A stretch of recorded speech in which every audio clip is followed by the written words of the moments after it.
conference on AI for People, Democratizing AI. So we are going to start the day with the second paper session of the conference, which is titled Democratization of AI and Governance. Then we're going to have a short break and we're going to get some coffee. And after that, we're going to have Giacomo, who's there at the back from Tech Workers Coalition Italia, who's going to come and talk to us about tech workers' rights. And then after that, we're going to have a lunch break. After the lunch break, we continue with the afternoon session. There's going to be a little session about getting to know the association, AI for People. So you can ask any questions, what we're doing, if you're interested or not, you just let us know. And after that, we actually have our keynote speaker, Elizabeth, there at the back, also speaking in the afternoon. We have a small break, and then the third paper session on AI in society and legal aspects follows. And then a presentation from the other association, Privacy Network. They also do very cool work. They're going to present in the afternoon. And after that, we have our gala dinner at the Mambo, which is the Modern Art Museum of Bologna, with a band once again playing, or today are volunteering too. And yeah, so please stick around for the day, and welcome again, everyone. We can start the paper session.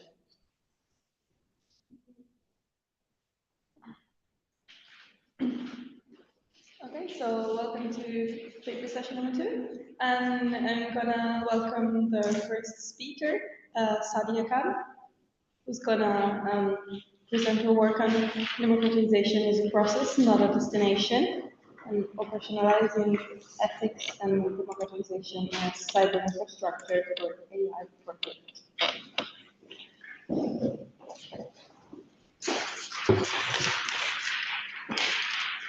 Hi, my name is Sadia Khan. I'm a doctoral student in informatics at Indiana University in the US, and I'm happy to be here today to talk about work that I've done with my colleagues, Professors Beth Claley and Alfonso Morales.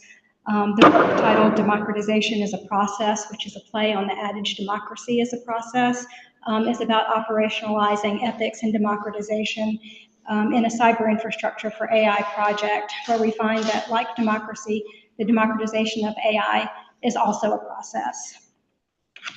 As an overview of what I'll talk about today, first will be some context about the case study on which this work is based. It's called Icicle, and it's one of the US National AI Institutes. Particularly, I'll be talking about what the Institute's democratization, I'll be talking about the Institute's democratization efforts and the challenges that we found to be inherent in the democratization of AI in the Institute. The findings will describe what we did to overcome the challenges. Finally, I'll describe what lessons and insights we think can be gleaned from the ongoing process of AI democratization.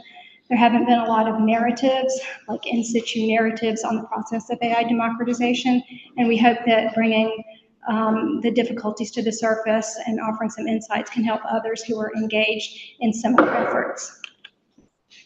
As I said, this is one of the 25 national AI research institutes that have been funded by the National Science Foundation, the NSF, since 2021. Each of these is an over $20 million investment focused on foundational and use-inspired research in AI. By NSF mandate, each institute also engages in educating the next generation of citizens. Federal agencies fund these large multi-million-dollar projects, recognizing that tackling complex problems requires diverse expertise coming together for an extended period of time to bring a new lens to problems. To achieve this, such projects are often conducted as convergence research, where experts form themselves into virtual teams, which are distributed across research institutions. So about Icicle. So Icicle stands for Intelligent Cyber Infrastructure with Computational Learning in the Environment, and it's geared towards developing cyber infrastructure for AI. Research in Icicle is carried out into new software tools for systems in support of AI, which is cyber infrastructure for artificial intelligence, or CI for AI, new AI tools themselves, and new intelligence within the cyber infrastructure, or AI for CI. The development of Icicle cyber infrastructure is guided by use-inspired cases in the domains of digital agriculture, animal ecology, and smart food systems. Ultimately, Icicle aims to democratize AI through accessible AI products that are inspired by, but not limited to, the problems and opportunities in these 3 use cases, and are co-developed with expertise in these discipline areas. Notably, iCycle has a stance towards democratization of AI, and in fact, it's the tagline of the institution, as you can see in the Institute's logo. But going from a tagline of democratizing AI to developing democratizing cyber infrastructure for AI comes with an array of challenges and that were not necessarily anticipated when the tagline was adopted. So when we started, we began thinking about what it means to democratize CI for AI and how do we do it. We realized that operationally there were 2 main challenge areas. Challenges associated with the context of a convergence research institute that's working towards developing intelligent cyber infrastructure for AI, which is what I'll talk about first. And then the legibility of AI democratization as a normative issue, which I'll talk about in Untangling Democratization. So we began to try to understand what AI democratization means in this context and how to do it. You can see a mapping exercise as we conducted as we grappled with the questions. With cyber infrastructure of AI, you don't know what AI will be running on the infrastructure. Therefore, it's not as obvious what impact it could have or what needs to be done. And the properties of convergence research add additional challenges, 3 challenges in particular that we identified. So challenge 1, iCycle, like other AI institutes, is made of a large team of researchers having diverse backgrounds. As I mentioned, this is known as convergence research, and teams are often geographically dispersed. iCycle is spread out over 14 institutes across the entirety of the US. As with all the challenges that I'll be talking about, this one, the issue of convergence research, seems obvious and innocuous. But the distributed workforce as a virtual team poses challenges to accountability and introduces potential hiding places for implicit bias. Because teams themselves are relatively homogeneous, and so the biases go unnoticed and unchallenged. Challenge 2, research that's conducted in iCycle will result in software that solves a specific discipline problem, or it will result in software that's part of the infrastructure that enables AI. We call the distinction specialization, where the software addresses a narrow problem or need, versus generalization, where the software is part of the infrastructure. Also seems obvious and innocuous. There's a challenge though, attention. Cyber infrastructure is comprised of software that's generalized for broad use. Developing it requires different considerations from the multiple communities, timescales, and geographies that should be considered for AI democratization by measures of social benefit and broader access. So that creates a challenge. Relatedly, AI research products are designed for purposes of validating scientific theory, advancing the field, and answering questions of science. Only later, if at all, do the AI products enter a translation pipeline for actual use. Because AI products are often developed for validating scientific theory and not specialized use, it can delay the consideration of ethical and democratizing principles that become more prominent when the AI interfaces with people, and that's part of the delay because that happens only later, if at all. So in all the challenges of AI democratization, we found were related to iCycle being an infrastructural and convergence research project. Next, we tackled AI democratization itself, like what does it mean in iCycle consulting prior research to orient democratization in the infrastructure of AI. So in the course of writing the proposal to the NSF, project leaders decided that iCycle will take a position of democratizing AI. But that holds some normative presuppositions about democratization being an unquestioned good. And as interdisciplinary researchers, we knew that we shouldn't accept this assumption blankly. So to understand the implication of democratizing AI for iCycle, we started by conducting an extensive literature review under 3 broad fields. First, in trying to understand the implications of democratization in the context of cyber infrastructure, we found congruity in the concepts of infrastructure, cyber infrastructure, and democratization, with each facilitating processes to support human flourishing and each having distant and unknown ends. Infrastructures, whether cyber infrastructure or democracies, are never finished and require assessment and incremental reconstruction.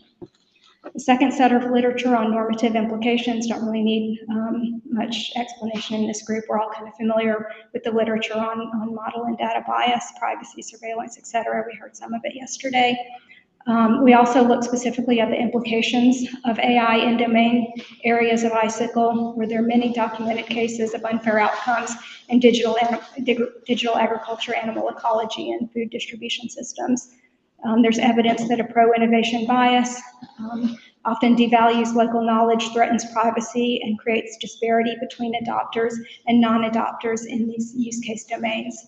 So to democratize AI, we'd have to deal with all of that.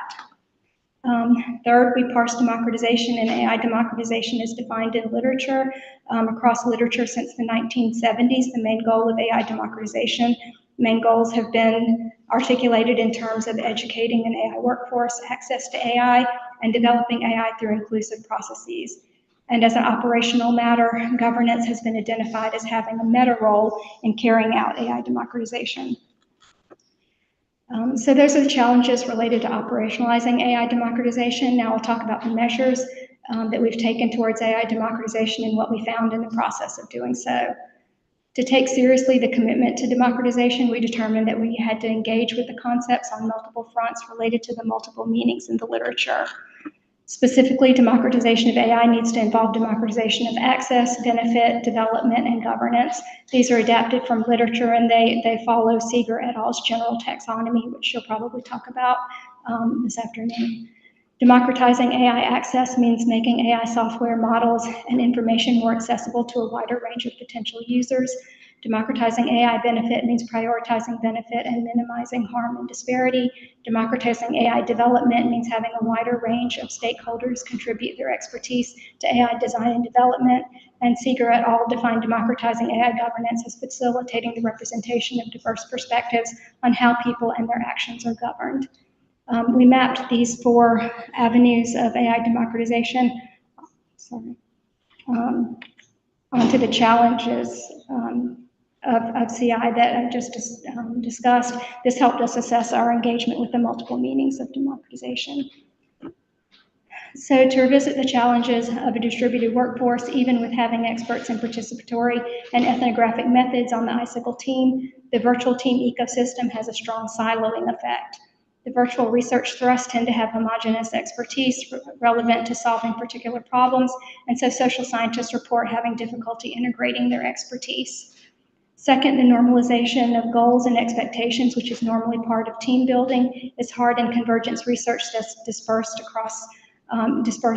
in virtual teams. Third, accountability is difficult to achieve across multiple institutes with competing interests.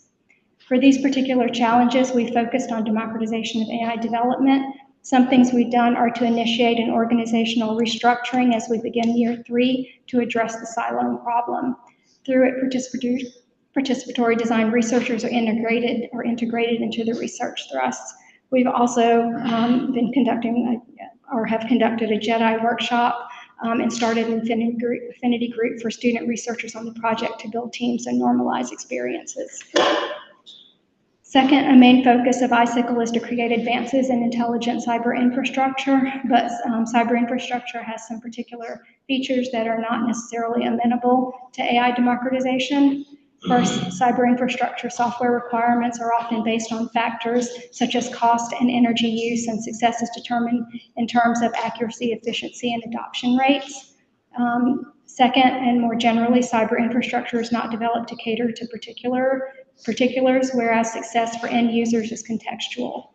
Both of these features can come in the way of AI benefit because user needs and goals are quite abstracted in cyber infrastructure development, and because standard procedures in the development of generalized software don't call personal values and presuppositions into question. To help bridge the generalization and specialization challenge, we're working on implementing model cards in iCycle. This is machine-readable documentation about models. When that documentation includes context or particulars about how and on what data a model was developed, its privacy vulnerabilities, and out-of-context uses, it can help limit unintended consequences and work towards democratization of AI benefit. The thinking here is similar to purpose limitation. on models that Hannah and Rainier spoke about yesterday.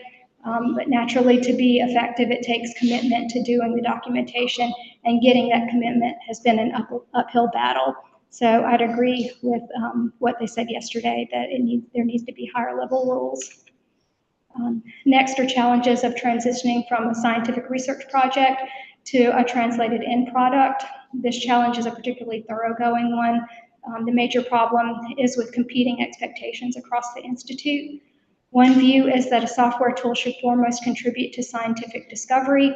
The other prioritizes deeper engagement with end users or their problems. In the former, the benefit to end users may get incidentally deprioritized or not considered at all. This is a hard thing to change, but we've done a couple of things in Icicle to overcome the challenges. As I described, a restructuring is underway that orients the specific rather than general problems and gives greater focus on the work of Icicle scientists who use qualitative research methods. And there's a push for this restructuring process to be carried out democratically by soliciting input from members across the entire Institute. For this challenge, workforce development ethics videos for the Icicle team serve a resocializing process by working to change habits of mind about responsibility to end users and raise awareness of unintended consequences specific to infrastructure.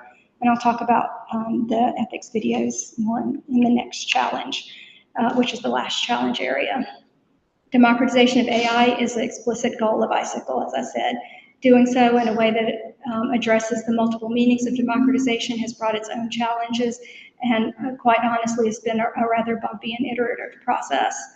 An example being a sustained debate over our tagline, Democratizing AI, which ended in eventually acknowledging that the proposal writing and budgeting process did not fully account for the complexity and the intense interest in democratization efforts by external stakeholders, which led to the reorganization and additional discussion and research, as I've indicated. Another example is that discipline diverse virtual teams come with different vocabularies and understandings, and it's taken time to surface these sometimes divergent views on what constitutes AI ethics and democratization. To overcome these, we've developed a video series which allowed us to reach the Icicle team with short and clarifying guidance on AI ethics and democratization. Each video introduces ethics concept and provides tips for implementing the concepts. The goal is to initiate culture change in scientific research practice towards considering ethical implications and incorporating stakeholder perspectives. Last, we're in the process of developing an ethics framework to encourage thinking about potential beneficiaries at multiple endpoints in the AICI lifecycle as a way to advance the democratization of AI benefit and governance. Yesterday, we talked about upstream and downstream risk management. This is I guess would be an upstream way of managing risk. So I've dumped a lot of challenges that we found in operationalizing a commitment to AI democratization. Maybe some seem idiosyncratic, but they have broader implications for AI democratization and large-scale research products. Next, I'll draw some insights and tips from our experiences that might be useful. So the first observation is that ethical AI democratization is not guaranteed. In other words, democratization is not an absolute good. It carries with it implicit biases about what is good for a society. And so it's vital that diverse knowledge systems are incorporated into AI development and that the costs and benefits for potential users are considered as part of AI democratization. Throughout our work in Icicle so far, we've drawn insight one, which is that teams wishing to operationalize AI democratization should begin with an expansive conceptualization of democratization that's beyond just access and includes human and non-human participants and their needs. The second observation is to anticipate that AI democratization is an unfolding process. As we've shown, operationalizing the commitment to democratization has proceeded non-linearly with plenty of stops and restarts. Our second insight is that the path to AI democratization can be fraught, but making a meaningful resource commitment to democratization from the beginning can ease the process and give credibility to the effort. The third observation is that building cyber infrastructure demands some amount of seeing the invisible. Infrastructure is typically invisible, running in the background. With research cyber infrastructure, the translated end products that result from academic research are difficult to fully predict, and then so too are the uses and implications, but this can't be an excuse not to consider the implications of research. Insight 3 recommends that institutions build culture and awareness around normative issues and encourage seeing beyond the code that they're creating. The fourth observation is that normative guidelines do not replace governance. The breakdowns in ICICL over operationalizing ICICL's commitment to democratization shed light on the frictions that impede self-governance and make more formal rules and procedures necessary for operationalization. In this regard, Insight 4 is that governance is needed to ensure institutional commitment to the normative goals that the Institute establishes. These commitments should encourage accountability to ethical and democratizing AI and come about through democratic processes. The last observation is that the translation pipeline is an important conduit to encourage culture change. As I've talked about, when multiple disciplines and organizations are joined in one project, there can be differences in disciplinary and personal perspectives over whether a project's commitment is to science or social benefit. Insight 5 is that the translation pipeline can be a crucial point to reconcile those differences. Specifically, a strategically placed intervention can expand understanding across the entire virtual team, thus realizing a culture of ethically grounded interdisciplinary research.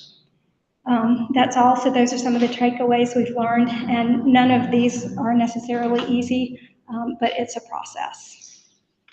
All right. Thank you. If you have any questions, comments, suggestions,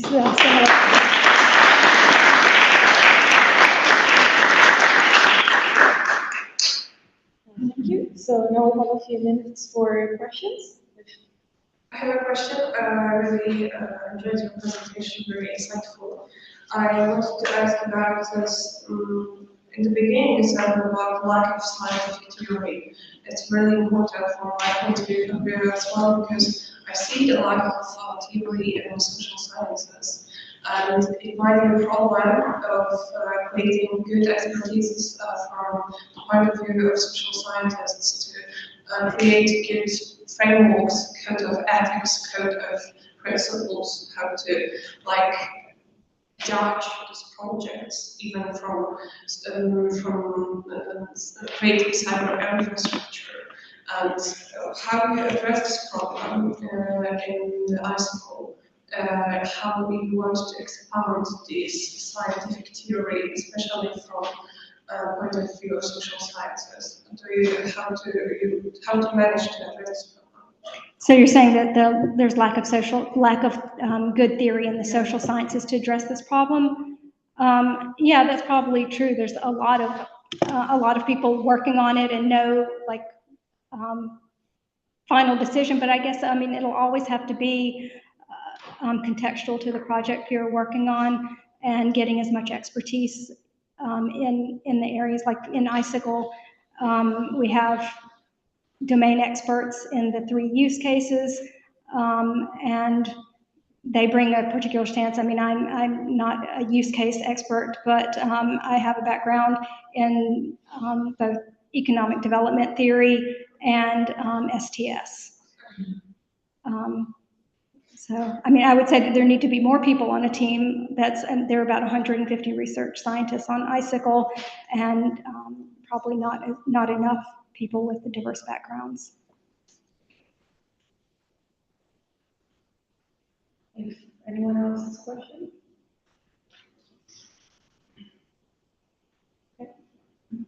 Yes. Thank you for the very interesting presentation. I was actually thinking and about the red teaming initiative from OpenAI, where they invite the main experts when they have to evaluate their models for safety. And I was wondering whether you see research being placed in a similar manner, in that the findings should involve a compulsory requirement for risk assessment, or do you say that it should rather be opening doors for negotiation, that there should be more multidisciplinary, interdisciplinary collaboration, or do you see, well, actually this is so important, it should be a compulsory part of risk assessment of any project, whatever it is? I think for ICICL and probably for all the institutes, they're progressing in different stages. And so right now, we don't have we're not at a stage for red teaming, but when it gets to that stage, absolutely. I think that it should be compulsory. I don't know that the Institute will think so. I mean, but the governance of it should for sure, I think. Okay, well, thank you very much. Thank you.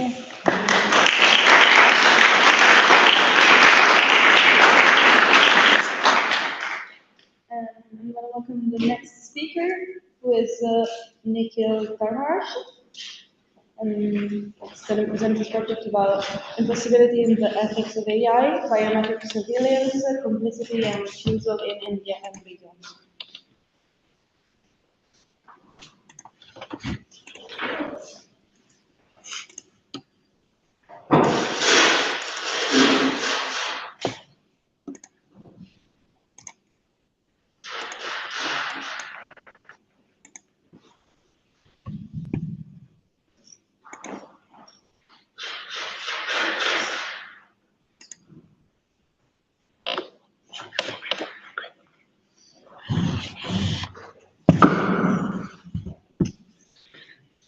All right, hi everyone. So my name is Nikhil Dharmaraj, and I'm really excited to be sharing with you all today my project entitled Impossibilities in the Ethics of AI, Biometric Surveillance, Complicity, and Abolitionist Refusal in India and Beyond.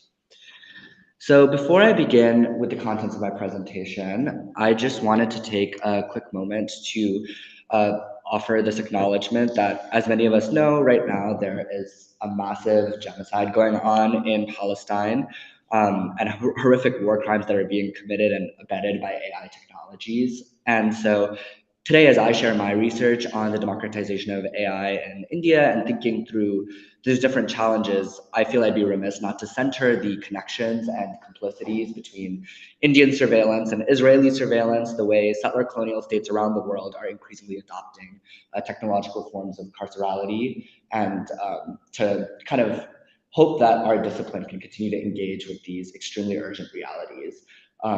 This is a quote that I particularly like by a poet whom I really enjoy reading, named Rasha Abdul Hadi. She states that wherever you are today, you can say Palestine at work, whether you gather with loved ones on a call at a virtual event. It doesn't have to be a speech. It's possible you practice saying Palestine and inviting the aliveness of Palestinians in wherever you are. So I just wanted to share that offering as a tone for my presentation and hopefully the rest of the conference more largely. There's also an incredible book by Anthony Lowenstein on the technology of occupation that's used by Israel in Palestine, and I posted a link here as well for simple action items folks can take. So I just wanted to share that offering.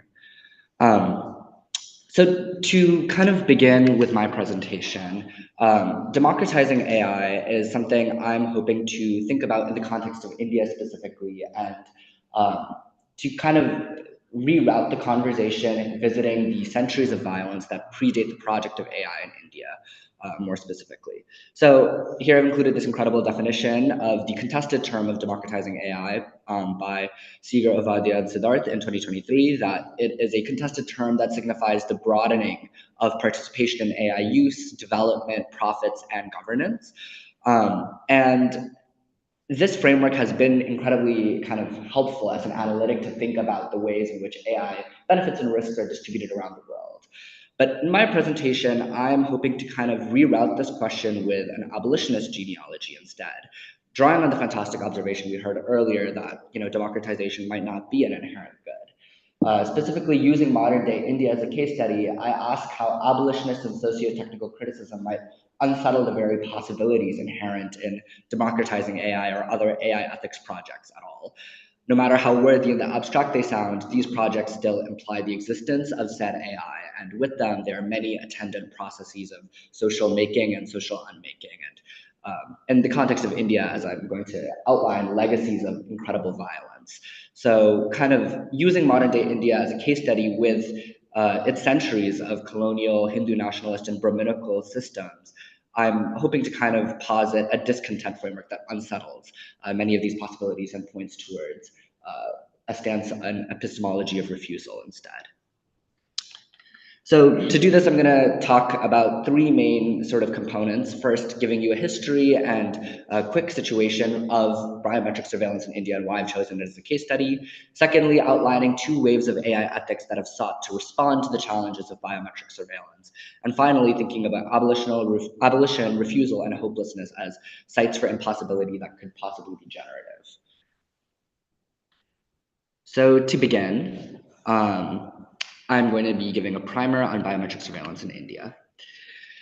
In 2019, researcher Smriti Pershira found that New Delhi actually had the highest concentration of CCTV cameras per capita in the world, with 250,000 CCTV cameras found and only an 80% benchmark accuracy needed. These are incredibly alarming findings that have only increased since 2019, and very specifically and importantly, as is highlighted at the bottom of the slide, surveillance researchers have continually drawn our attention to the fact that there is little radically new about these data-driven predictive policing systems.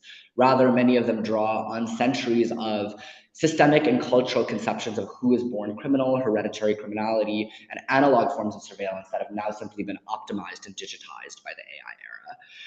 This really came to a head in 2020 with the CAA NRC riots that occurred in the capital city of New Delhi. So in 2020, Prime Minister Narendra Modi released incredibly xenophobic legislation under the CAA NRC Act. This led to mass communalist violence and incredibly Islamophobic riots, which claimed the lives of many, and pogroms in northeast Delhi, which is a predominantly Muslim area. Most alarmingly, in these riots, facial recognition technology led to 1,900 identifications and 137 arrests, the majority of whom were Muslim individuals, many of whom were innocent or just kind of at the wrong place in the wrong time, but were captured by facial recognition technology and booked and arrested. And so in light of this, there was kind of a surge of scholarly attention towards the project of surveillance in India, specifically within a field that is nascent called critical caste and technology studies, which seeks to historicize the project of surveillance in India within Brahmanism, which is a key term to understand Indian politics, but it is essentially the system of caste supremacy that is at the heart of India's current day Hindu fascist regime, as well as at the fabric of Indian national politics and history across the spectrum. And there's some incredible scholars who have written about the fundamentally Brahminical nature of various Indian political parties, Indian occupation of Kashmir, and ongoing surveillance violence as well. So this is kind of the backdrop through which I sought to study facial recognition technology and its rise. And I had the chance to actually visit New Delhi, where I clicked that picture. Signs like this are very common, especially in predominantly Muslim and ghettoized areas. And I actually had the opportunity to work with the Internet Freedom Foundation and Karvani Mohabbat, which are two local organizations working with families and individuals who have been impacted by the Indian surveillance state, many of whom shared really harrowing and incredibly important experiences with me.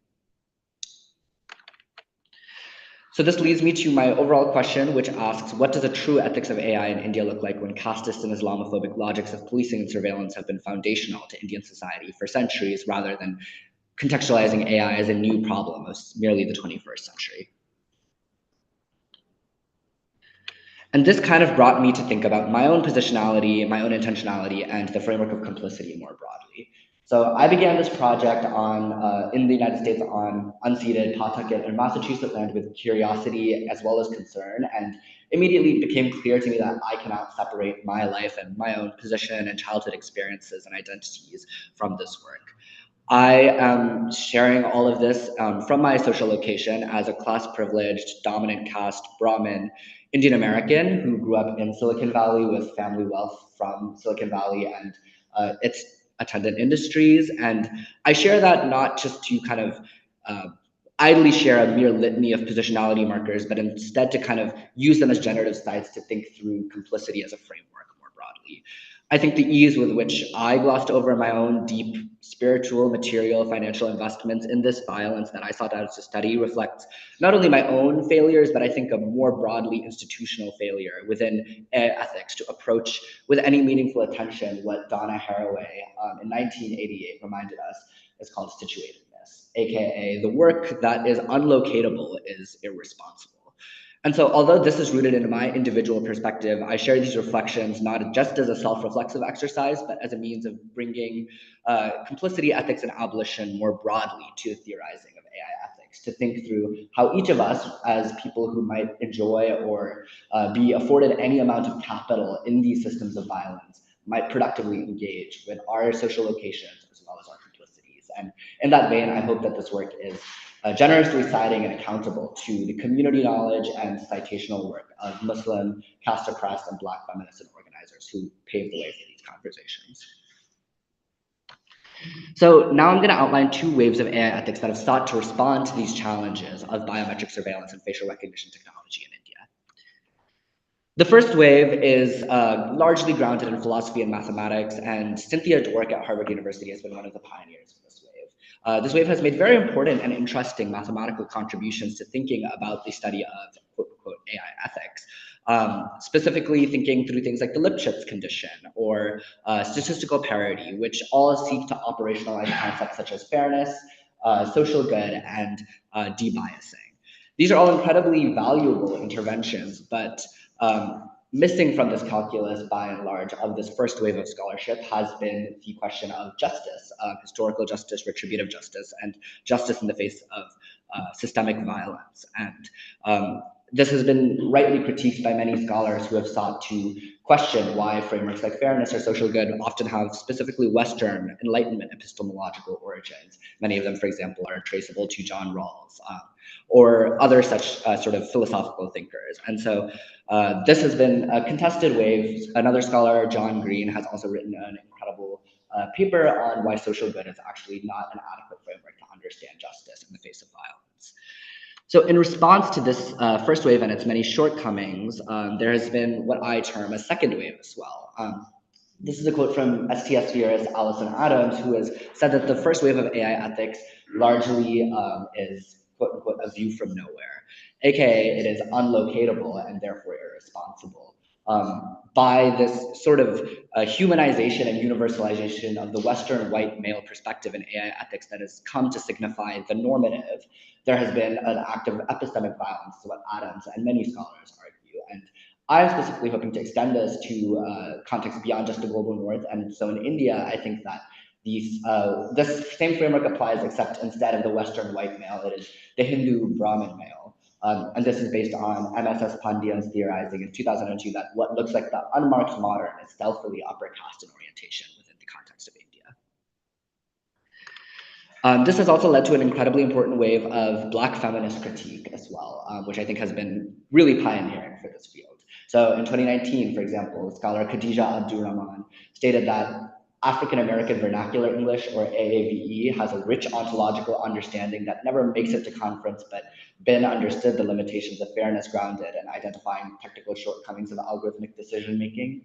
And Leela Hampton, a Black feminist researcher at MIT, has written an incredible paper as well on Black feminist lenses to algorithmic oppression, stating that algorithmic oppression cannot be overcome without integrating a Black feminist lens, a lens which empowers all peoples, a la extent that every form of oppression must be abolished. We can never have equality, fairness, or other neoliberal buzzwords in AI until we abolish the white supremacist, capitalist, ableist, ageist, heteropatriarchy.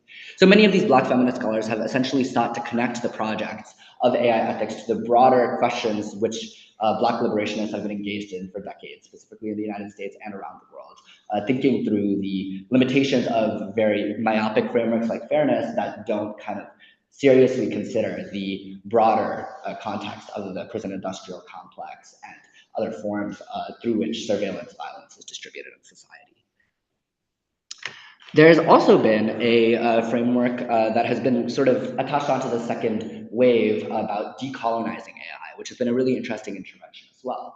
And so this has come from a number of really incredible scholars. Syed Mustafa Ali has pioneered a framework of decolonial computing. A decolonial AI manifesto was signed by several scholars, and the framework of decolonial AI was also written about by Shakir Rahman and others from DeepMind in 2020.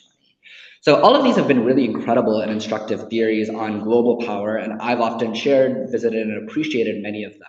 But I also think it's worth investigating where some of these frameworks might also fail to account for various particularities. Specifically, I'm thinking here of the critique made by indigenous feminist scholars Eve Tuck and Kei-Wei Yang that decolonization is not a metaphor and cannot be easily grafted onto pre-existing discourses and frameworks, even if they are critical, even if they're anti-racist, even if they are justice. And that instead we need to think more critically about decolonization as specifically the act of land repatriation and nothing else. And so that's, I think, one potential challenge and critique of these frameworks. And Leela Hampton, I think, shares some of that sentiment, asking, how do we decolonize AI if the world is not even decolonized? Which is, I think, an important intervention as well. And the third critique that I also add of decolonizing AI frameworks is that many of them fail to account for regional particularities. In the context of India, actually, Brajranjan Mani, who is an incredible anti-caste historian, has cited that decoloniality is actually not a very useful framework in the context of India because the system of caste violence predates the arrival of the British on the subcontinent by many centuries. And now, in a very weird twist of events, decolonization has actually become somewhat of a right-wing term within India, reappropriated by the Hindu right wing as a way of kind of returning to this idyllic pre-British past in which caste violence exists. And so there is definitely challenges with decolonizing as a framework as well. So this brings me to my final section, which is thinking about where do we go from here. Within India, we visited these two waves. How do we bring some of these insights towards the sites of abolition, refusal, and hopelessness within AI ethics in India? So in 2021, Nithya Sambhasavan, an incredible researcher, released this paper called Reimagining Algorithmic Fairness in India and Beyond. And in it, she asked some really poignant questions that have, I think, set the tone for the field. Things like, how does decolonization as a framework fail to capture Indian social realities? Or where is B.R. Ambedkar, the father of Dalit civil rights and anti-caste movements in India and around the world, where is his place in the canon of AI ethics alongside John Rawls? And so these kinds of questions, I think, were really important and kind of challenged some of the frameworks of AI ethics that have often been used in moves that scholars have termed ethics washing, or this kind of sloppy pasting on of ethical theories from the West onto projects of violence and surveillance, especially in the global South. And so this brings me to kind of thinking about a pedagogy of hopelessness, which is what I kind of argue is a generative site for us to rethink our approach to AI ethics. This is on the heels of thinking about refusal as a technological practice, which has been argued by Sita Pena Gangadharan and Yarden Katz. The idea that within the cycle of AI development and AI ethical development, both of which kind of seem to always be progressing at full speed, refusal is a really disruptive and really important practice. And I'm thinking about this as it relates to the context of positionality and caste, given that, dominant caste people in India voyeuristically have a history of theorizing and writing on behalf of caste and religious minorities, thinking about the ways in which dominant caste people and other people with privilege continue to offer solutions to problems that they actually created, and kind of where that leaves us within the thorny ethics of violence and appropriation, the ways in which dominant caste Brahmins circulate as theoretical and Dalit communities circulate as empirical in scholarship. I'm thinking about the inescapability of violence, the ways in which we in the academy, myself included, are absolutely profiting from this violence by studying it, even reflexively from this paper, from this presentation, and the ways in which we can refuse places of innocence or refuge in the face of all of this. And so that's where I kind of arrive at a pedagogy of hopelessness, which has been really brilliantly theorized by a scholar, Manmeet Singh, and actually a dear friend of mine, which argues that we must counter our desire to map and discover the landscapes of the imagination of the not yet in ways that mirror scripts of conquest already too familiar, and instead to invest in our own death that is necessitated by the project to end the world as we know it, especially those of us who are non-Black, non-Indigenous, non-Muslim dominated caste, or really occupy any position of capital and privilege. These are very, very kind of poignant and emotional provocations that are hard to imagine in practice, of course. But in substance, I think this must minimally mean turning inward to our different cultures of barbarism, of criminality, of collusion, of violence that have given life to regimes of surveillance in the first place, which I think is a conversation often missing from AI ethics more broadly. Instead of this sort of neoliberal gravitation towards expedient remediation and reconciliation in the face of genocide, I instead am trying to heed this call to abandon the reconciliatory register of hope that is always seeking to breathe new life into projects that maybe are unsalvageable. and instead to return to quote unquote what remains, or kind of asking us to center the grief, the vision, and the resistance of marginalized communities in the fight towards the abolition of the now computerized police state that has been around for many centuries. This also asks us to put away our curiosities about the who, the what, the how, the where of digitally decolonized, de-Brahmanized, abolitionist worlds, and instead commit to not yet knowing. Not yet knowing is a practice that has been highlighted in Black feminist critique as a very generative site. And so this also brings me to an analogous conversation that happened in the United States, which I think is instructive. This is about the project called Gender Shades, which was launched by Timnit Gebru and Joy Buolamwini, which sought to counter the ways in which facial recognition algorithms are failing to recognize darker-skinned Black women, which is, of course, a huge problem.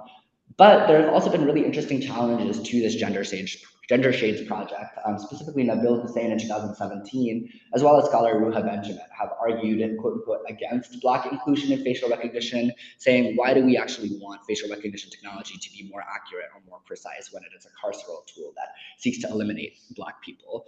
And so ultimately, kind of drawing from that fight, I'm thinking about the ways in which a lot of these projects of AI ethics, of democratization, are still always seeking to breathe new life, a more ethical life, into these projects, when maybe instead we should be considering refusal, death, and hopelessness as ways in which these cannot be taken forward as projects in any form at all. This comes from, of course, centering community knowledge and resistance, which in many ways knows these things and has known these things for centuries. The people who don't make it to conferences like this one and who are actually impacted by these surveillance systems often hold this close and understand that these things have to go.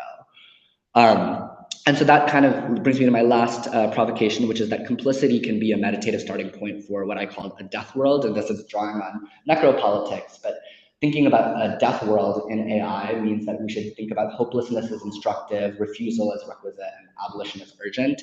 And essentially what that means is that there is really no ethical way for me to be able to provide a consumable or comfortable ethics of way AI, because I think to do so, especially from my own social location, would only reinscribe innocence and comfort in the face of genocide. And so instead, I'm thinking about death worlds as a framework, which asks us to probe our role in mass violence as those with any amount of capital, to move slow and heal things, which is a counter mantra to Facebook's kind of proposed by Logix magazine in 2023, to embody a practice of learning and deep listening, which centers the futurity and marginalized visions of grief and abolition that have been around for many centuries, and the practice of not yet knowing, which is a long heralded Black feminist practice, and finally to engage in meaningful coalition building with broader abolitionist struggles, so that this question of AI ethics is no longer divorced or removed from the broader struggles in which these communities have been engaged for many, many centuries before the rise of computation and AI as a tool of state surveillance at all.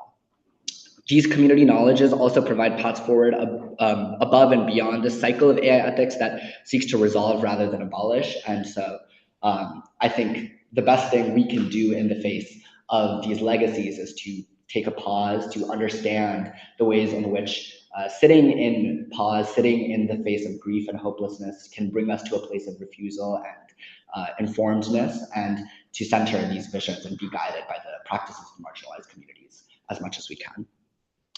So that's pretty much all I have for you all. Yeah, thank you so much. Special gratitude to my advisors, mentors, reviewers, and as well as the activists and organizing collectives that I've been grateful to be a part of, that have instructed a lot of this research. So yeah, thank you.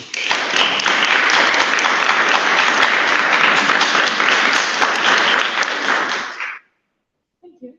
So we still have a few minutes for questions again, if anybody has one. So what's your plan for further research?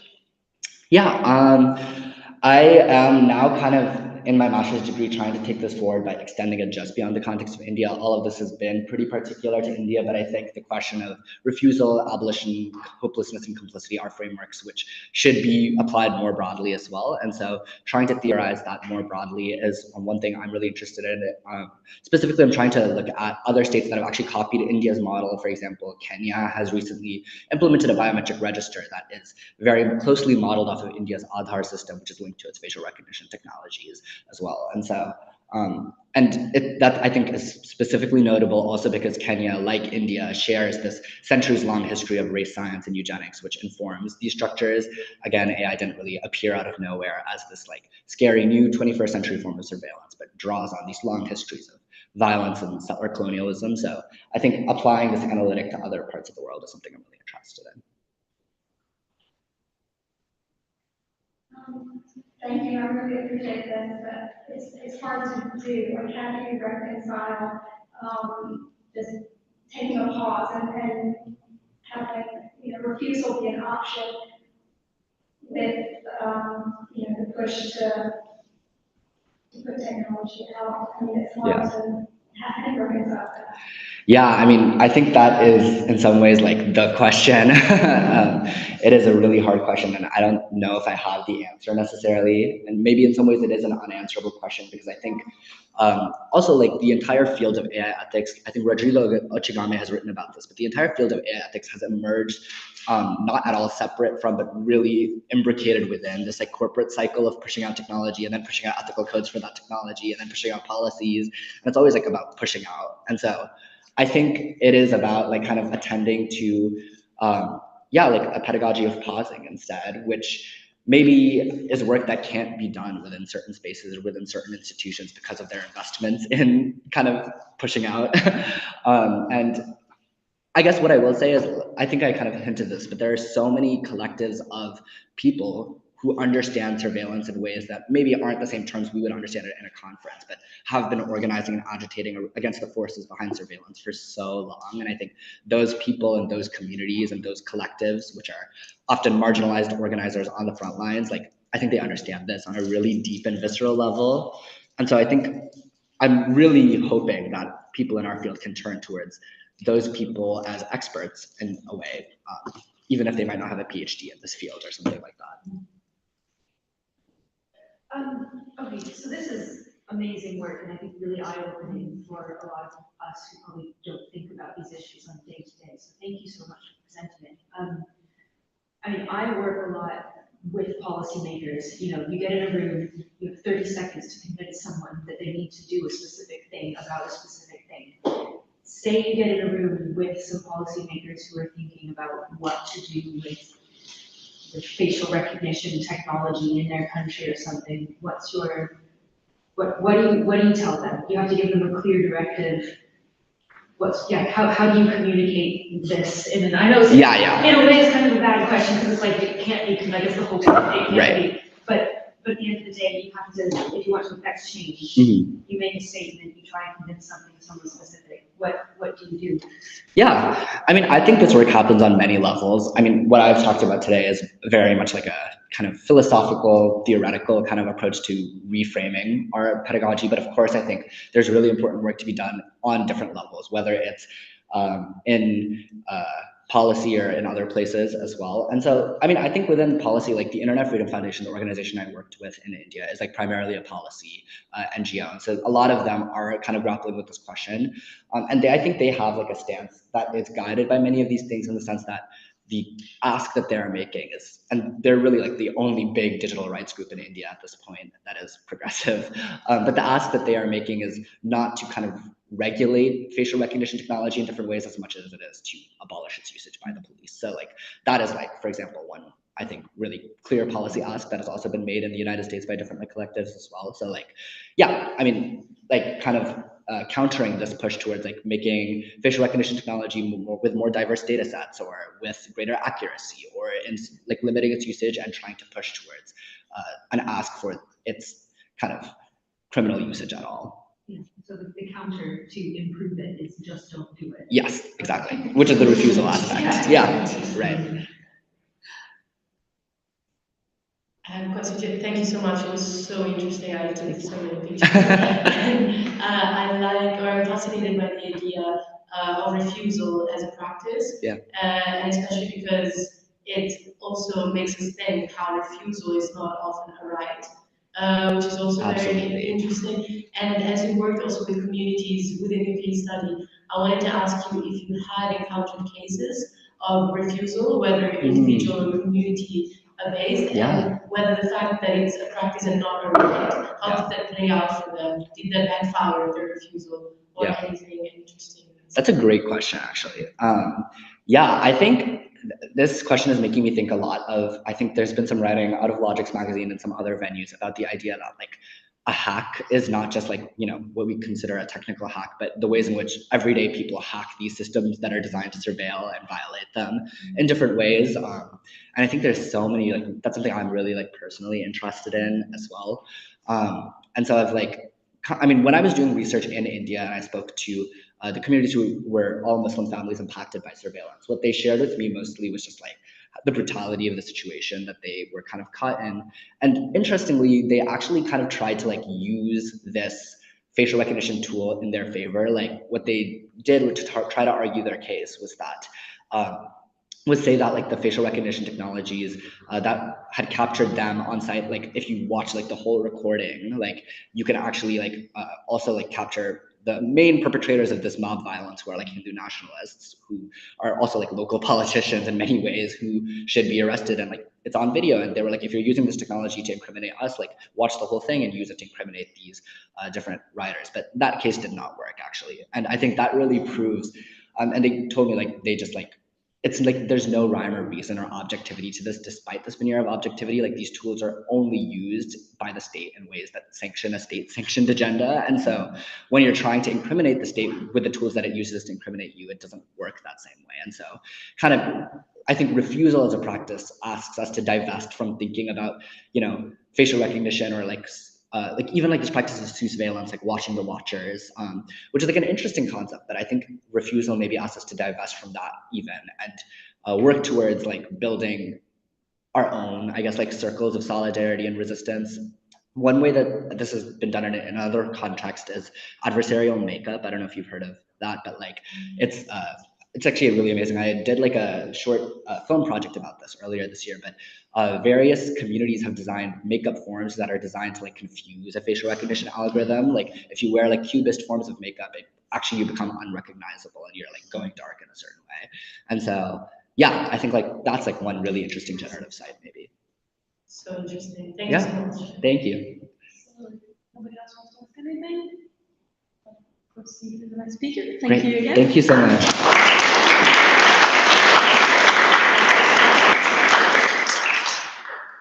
I'm going to welcome Maria Minska.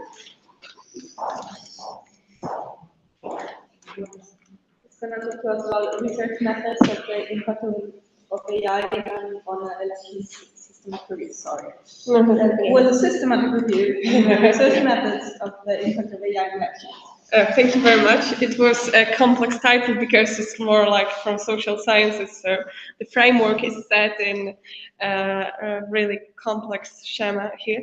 So this is a work in progress paper. It's a part of my research proposal for my PhD, so it's not like the whole product here, but I'm a researcher at the University of Warsaw and Kuzminski University. I'm mainly focused on disinformation. So my context is also like from political science and digital sociology. So I have a different approach than philosophy, law, or computer science. So that's like very important for the introduction. Why I decided to concentrate on that, because as we can see, even the systems created that you have said before about biometrical facial recognition, and there are other existing as well. It can be really harmful for democracy, and elections is like foundation of democracy, in my opinion. So I think that it's really important to study this subject. Okay, so let's start.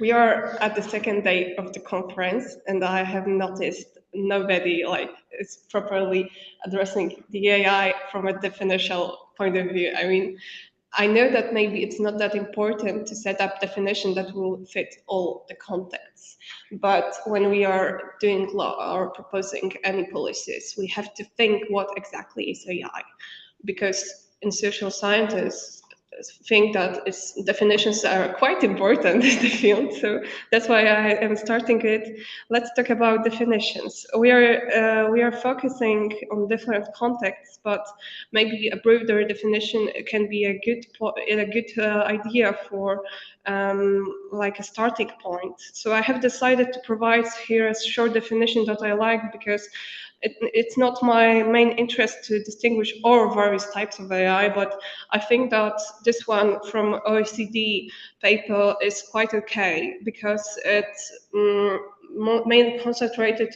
on the machine-based systems that are given some objects, and it's able to do predictions, recommendation, and it makes some decision that will influence real or virtual environments.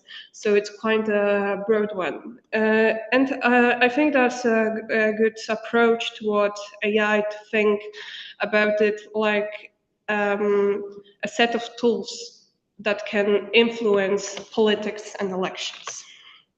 So yeah, nowadays we can see that in the US and the European Union and other countries, there is a democracy crisis. And in this point of history, we are discovering that AI and new technologies is not only our friend for democracy, but it can be used to manipulate people and the society.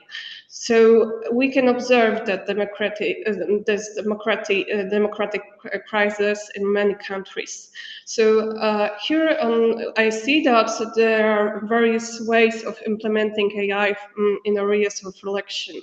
So we can see that it can be a maintenance of voter list and determining polling booth location, vulnerability-based polling booth protection, voter authentication, and video monitoring of electoral fraud.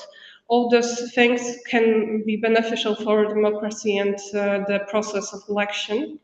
But generally speaking, we have a huge boom on AI, and there are a lot of papers concentrating on ethics or on law policy making, but there's a lack of empirical and theoretical research connected with elections and voting. And my main interests are what can be the impact of election process by AI, and what are the most accurate research methods to examine AI's influence on elections. So as you can see, here's a research query made in later in Prisma method. So as you can see, there are not a lot of papers that are covering the subject of AI and elections. So there was a boom in 2022, and it's continuing in this year, 2023, but still, I think it's not enough for doing a really good research insight for this topic. So what I have done in my research was to select those most important articles. I have chosen the framework from 2019 to 2023 because I think that is the most important, and it covers the large language models, because before that days it was not that popular to mention them in the papers.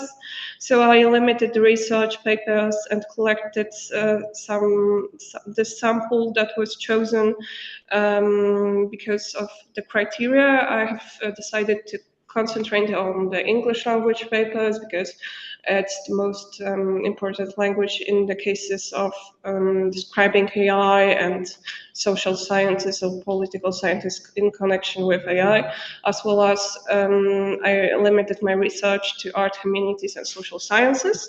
And then I got 41 articles. After the exclusion criteria, there were only 18 articles that were covering the subject of my interest, so not a lot. And it was why I excluded other articles. It was because of the subjects. There were mostly covering subjects such as art, history, education, security, or language studies. So I decided to create my own framework, and it was closely related to each other in order to focus on the research methods. So I concentrated on The AI definition provided in the paper, methods, techniques of research, including the tools and number of details, the AI influence highlighted in the paper, as well as main conclusions. So I conducted the research on October, so maybe today it will be quite different, but we will see. And yeah, I was focused on the implemented theory as well as main conclusions, because I think that in social sciences it's really important to merge social theories or other theories that you use in paper that leads to the main conclusion. So basic analysis, let's start. On this slide, you can see different approaches to artificial intelligence and how researchers understand artificial intelligence. We can see that even though it's like a really complex set of sample, I mean, it was chosen because of the criteria of elections, etc. I have shown you the method. There are various points of view on AI and how the researchers understand AI. So one point is like AI is machine learning model or models. Another one, AI is one of tools producing online fake news, or non-biological intelligent technology, artificial neural network, algorithm for automation. So I see that there is a problem. We have a problem in social sciences to decide which definition is correct and how we understand AI. I mean, if different people have a different approach in the research, we don't really know the outcome is correct. So what's the point of making this research? I mean, it's really hard to compare the conclusions then. And when we don't set any definition that is even general or broad, it's really hard to do accurate research with good results. So and by the way, only half of the articles that were provided had a definition provided in it. So even though I have chosen only social sciences paper, I have seen a lot of problems. So even if we compare papers from, for instance, philosophy and sociology, there are a lot of struggles. So I really think that it's a problem to expertise later any AI technology when we don't have any like grounded theory on understanding what is AI. I mean, it's a huge problem from my point of view. And what we can do, how we can study the influence of AI on democracy and elections. So there are different points of view, as you can see. Most of the approaches concentrate on the literature review or case study. So other ways are creating technical tools like NLP, using NLP, data scrapping, blockchain systems, the second approach is relying on more traditional methods such as legal analysis, literature reviews, case studies, or quantitative studies, including also mixed methodology. And I don't think that's a good idea to make methodology here, because we are on the beginning of the path. So mixing qualitative and quantitative methods to address problem of elections, I don't think it's a good idea, because when we don't have a lot of papers that covers the subject from quantitative and qualitative methods approach, it's really hard to do mixed methodology, but maybe it's a correct way. But I have only found one paper in the sample that was using this method. Okay, so crème de la crème, the most important part. Why it is important? Influence on elections. We can see the spread of online disinformation that can lead to social conflict and influence democratic elections. Not to mention the situation in the US and the UK cases. And this lack of trust in public institutions can lead to the distrust in political systems in democracy. People won't trust the elections and won't go to vote because they just are not eager to be a part of democracy.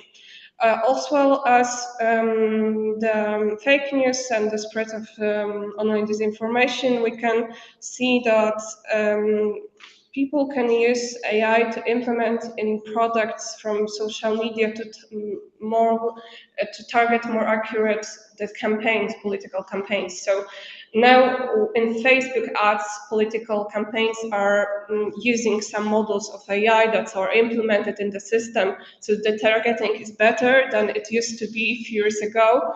So we can see that that might be a problem and kind of a manipulation, because, for instance, campaign that is more concentrated on doing in social ads on the internet and in social media can be better than others, and parties that are concentrated mainly on the internet advertising can target their ads more accurately and have a really better campaign than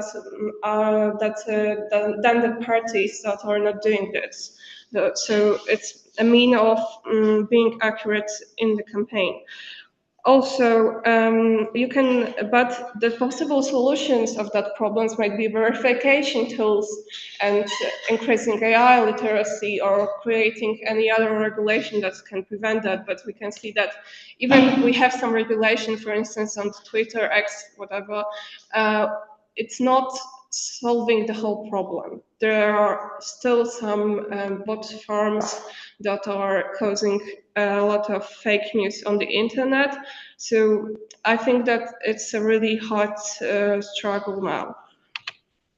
There's also other point of view that is presented in one paper. There are two scenarios: Pandora scenario and Jeffersonian scenario that the team from Savage proposed. So the effect of democracy, it can be like in Pandora box scenario, that AI can weaken democracy due to the possibility of centralizing it and controlling all the information on the internet and creating more fake news, more information bubbles, and filter bubbles, etc. And that's obviously undesirable. And desirable is a Jeffersonian scenario that AI can empower democracy by including marginalized groups, informing them about the political processes, encouraging them to take part in elections and vote. And it can be like more concentrated on educating those groups. So it's quite beneficial for democracy, but I don't believe that all those effects will come with AI, but we can speak later about it. So a bit of conclusions. We observe there is a huge research gaps in conducting empirical and theoretical studies on the impact of AI on elections and basically democracy. I think the most profound understanding of the impact of AI on elections is provided by the implementation of some mixed methods, but not really understood as mixing all qualitative and quantitative research, but more concentrated on using use case studies and systematic review, but not only concentrated on AI literature, but basically or on big data literature and algorithmic literature, as well as, of course, some participant observations.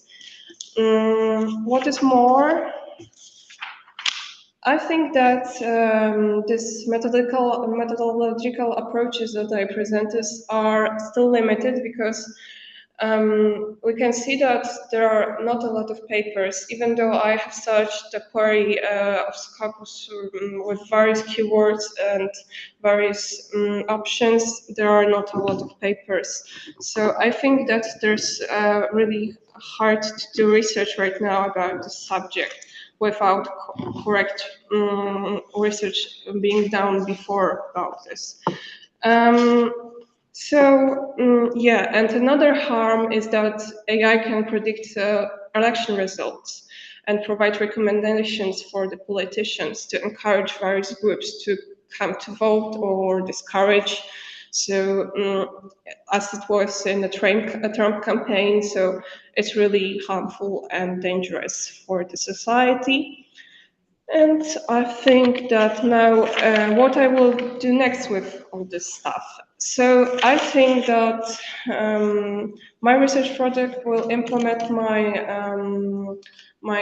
own framework that I will create. I'm now creating it right now, so I can't tell a lot about it, but I think that future research in the area of elections should concentrate more on the possible consequences of implementing AI in technology that can lead to democracy and election crises. And as there are already many articles covering theoretical frameworks in this area, that's said by the Burgess and his team and Mainz. I don't really agree because, as you can see, there are not a lot of theoretical approaches presented. And so I think that the subject is mainly covered only by some scientists that are concentrating on the ethics side and the law side, and there's a huge lack of theory from the point of view of political sciences and social sciences. So I hope more people will do this research, and we will have better research in this field. So thank you very much.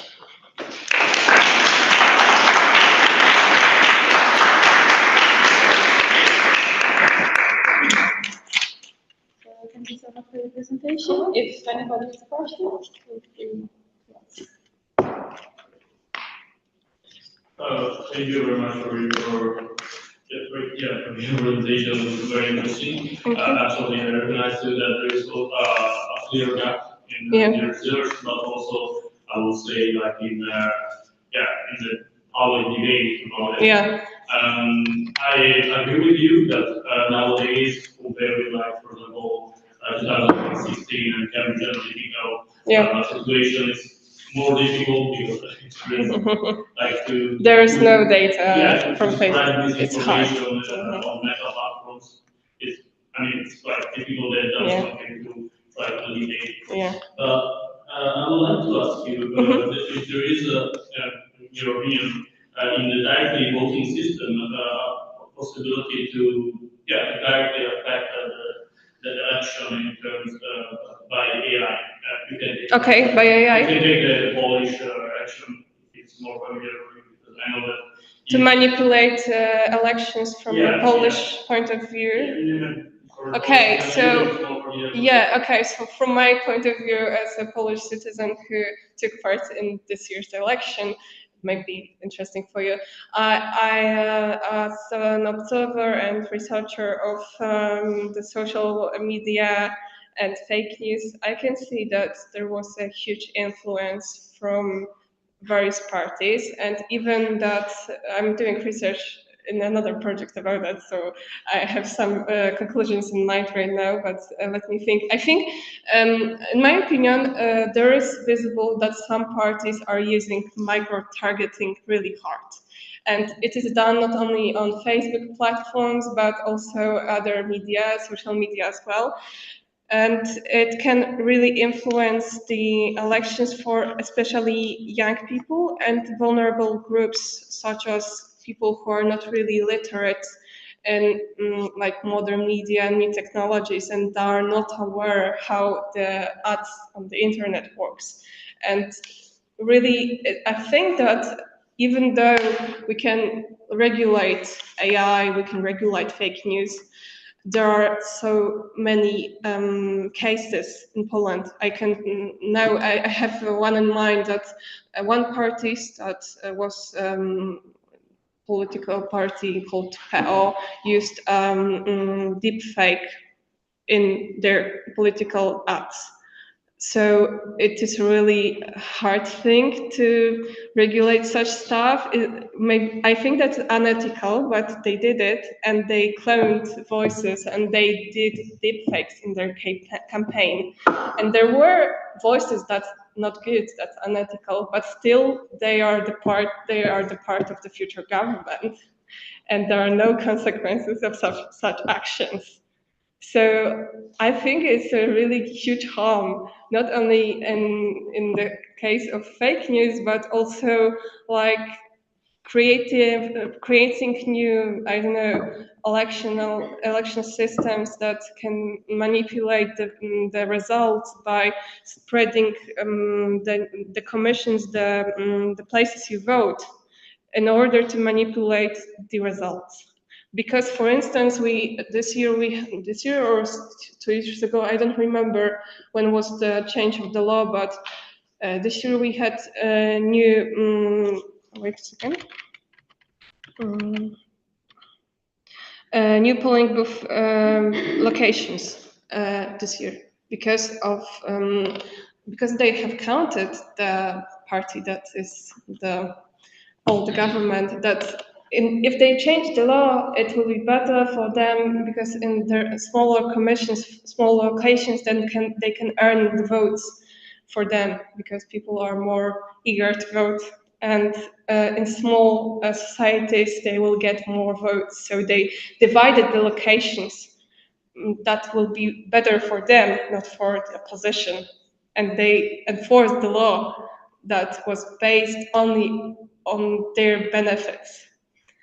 And they did some probably quantitative research about how people will vote, probably, and they got some recommendations, and they enforced the law that will be beneficial for them. But now maybe they won the elections, but they don't have enough people in the parliament to enforce any laws. So probably the opposition will take the government. So it's really dangerous from my point of view. And there is not enough research done in this field. So yeah, I hope in future we can talk about this more. So I think that's all. It's very small though, but one thing, I don't know to what extent this happens in Europe, but one of the other areas of elections that I know that they talked a lot about when they have language in the US is the gerrymandering districts. So yeah, drawing districts and a degree to which you can, especially because we do it mostly in a partisan way, so one party legislature controlling drawing districts. I think Europe and the UK are better about that. Agree. Yeah. They have independent redistricting, but that might be another area that I don't know that the literature would call it AI as much as they would refer to it more as like mathematical manipulation. But I have done some reading and research about that, and I know people in the States are definitely worried and paying attention to that. Okay, so we can talk about it later, but it's a really important topic, and I don't see a lot of research done on that. Yeah, it's hard. Also. So yeah, it's hard, but I'm aware that they're probably doing some of the recommendations are done on the basis of AI-based systems. Yeah. I can really think that without that they won't propose such law that won't be beneficial for them. So it's logical. I mean, it's really hard to compare US voting system to the European ones, but your point is really accurate, so I totally agree. Okay, that's all. Thank you very much.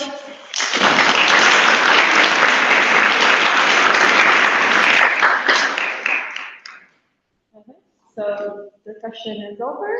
I'm pretty sure we're going to break. Yes. Cool. So feel free to get coffee. The coffee break there, and then we come back with